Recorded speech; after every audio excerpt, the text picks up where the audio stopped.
Hello everyone, welcome to my Incredible Chess channel. This is our first video of this new year 2024 and I'm really happy that we are going to resume our journey on YouTube with a very nice, fascinating and thematic chess sacrifice that is called as the Greek gift sacrifice.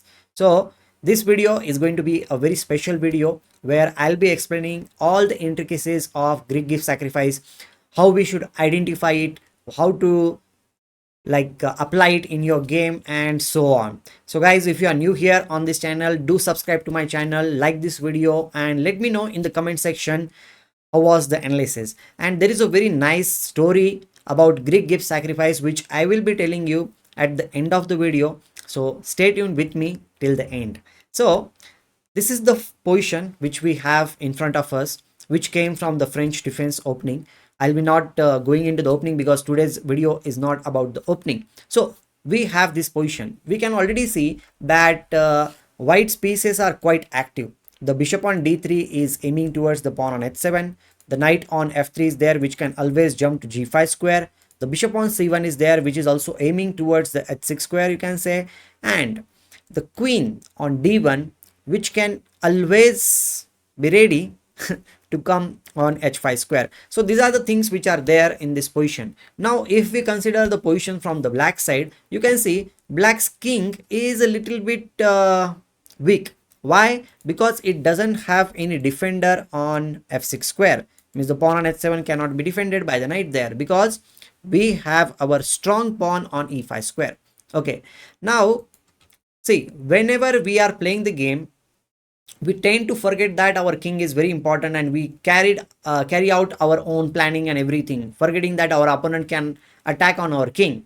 Okay, so we should not forget that thing. So in order to understand what is the basic position of Greek gifts, this is the position which you should remember, where your bishop is pointing towards the opponent's h7 pawn, your knight, bishop and other queen, like we have the queen, everything is pointing towards opponent's king, and opponent doesn't have enough resources to save the pawn on h7 in future also because of the pawn on e5 pawn is going to be very crucial.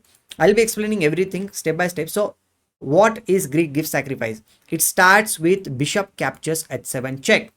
Now in this position, okay, here you will be understanding, if he plays king h8, then we will be just pawn up. Okay, so ideal way for black is to just capture on h7. After capturing on h7, we have this move knight g5 check. Now basically black has two main things. Either he can go behind on g8 or h8, or it can come on g6 and h6. Okay, one thing I would like to tell you, that if black had the bishop on e7 square, then this sacrifice will not be working because our knight on g5 will be captured by the bishop and we will not be able to do anything. As the bishop is not there, so our knight is well placed on g5 square, plus it is being supported by the bishop on c1. So the queen on d8 cannot capture our knight on g5. Let's consider now what happens if the king goes behind. If king goes to h8 square, we can see it's very easy. Queen will be coming on h5 square, and then if king g8 is played, we have simple move queen to h7 check and mate because we have the knight support there. Okay, fair enough. If he goes to g8 square in this position, now also queen h5 comes in the game. Now here if you play g6 or any move, queen h7 is the checkmate threatened, so black needs to play rook to e8, and after rook e8, here if you go for normal moves like queen h7 check, then king f8, queen h8 check, king e7 and then captures on g7, you are attacking the pawn on f7 hoping that queen into f7 will be a checkmate. The problem is rook f8 will be coming and the king will be safe on e7 square. Okay, you can play knight h7 and try to attack the rook on f8 with the threat of bishop g5 or something like that, but we can simply move queen to e8 in this position, or maybe we can play king e8 also at any point in the position, and we don't need to worry about all the things because if bishop g5 comes in the position, bishop can come back, and if we capture on f8, then knight will be capturing on f8, our king will be safe on e8 square. Okay, fair enough. So that is not really working here in this position, that to go for straightforward queen h7 check. So in this position, just imagine if the pawn on f7 is not there, what will happen? If the pawn on f7 is not there, then there will be a check and mate on the king on e7. So what to do? Let's go back to this position. Here we have the option of capturing on f7 first. King will come to h8 square, and now we will go back to the same maneuver which we did earlier, that is queen h5 check. The pawn on f7 is not there in this position. King g8. Now queen h7 check. King will be coming on f8 square, and now we can go to queen h8 check. King has only one square on e7, and now after queen to g7, it is a check and mate. The king is surrounded by his own pieces, and you can see the value of the pawn on e5. It is controlling the important square that is on d6, so he cannot really run away in this position, and black is just lost. Okay, now that is the case which we have seen when the king goes behind on g8 or h8. But the main task here in this position, what happens if the king comes forward? Let's see if king comes on h6 square. It is quite clear that the bishop on c1 will be very handy for us. The knight is there. We will be giving the discovered check. Knight f7, double check is there. Bishop is also giving the check. Knight is also giving the check. King will go to h7 square maybe, and then we can just pick up the queen, and we should be winning the game very soon. The most challenging move in Greek gift sacrifice is king to g8. And now I will tell you, the queen needs to come in the game, but there are three options in the position which I would like to tell you. One is queen g4, attacking the king indirectly and threatening knight into e6. Okay, I'll just play it here. Knight captures e6, and queen will be under attack. That is one of the thing, because we are giving the discard check. Another option is to play queen to d3 check. The point is, if you play king h8, then queen h7, means king h6, then queen h7 is a checkmate. Knight is well defended because of the c1 bishop. Okay, so that is not great.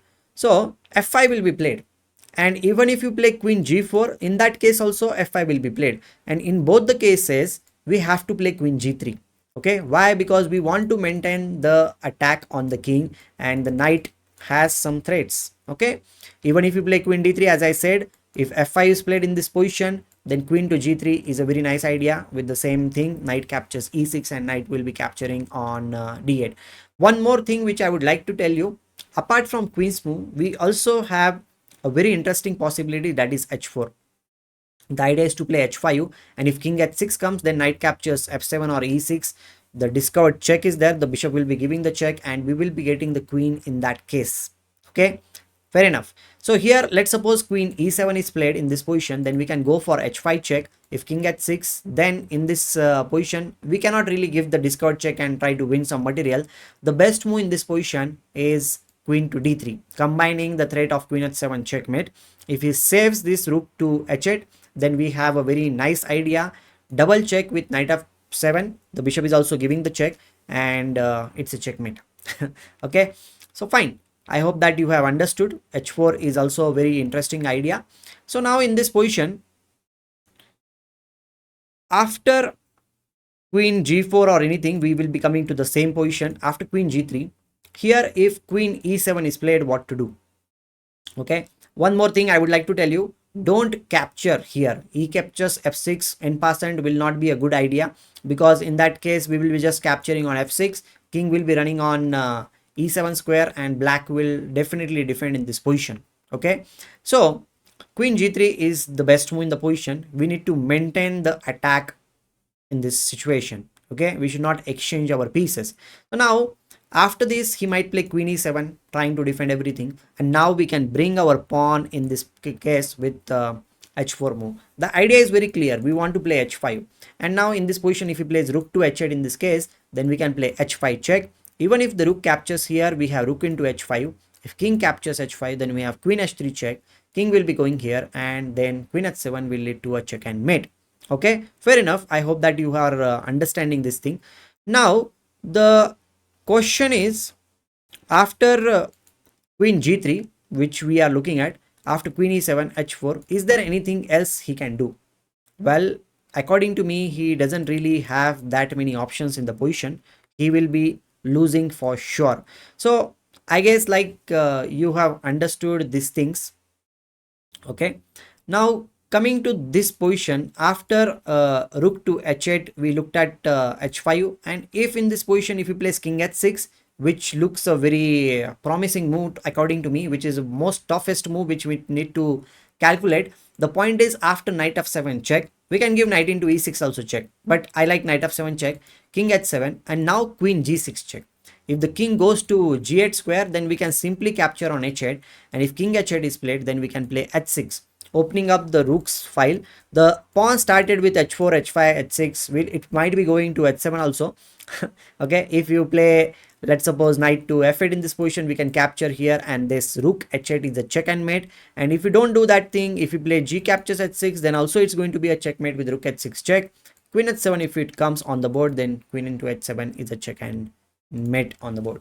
So I guess you have understood that in Greek gift sacrifice, you should not go for simple tricks like knight into e6. Okay, I just want to tell you h4, instead of h4, if you play knight into e6, then king will be going to f7 square. If you capture on g7, then e6 knight is hanging, so you cannot really play that move.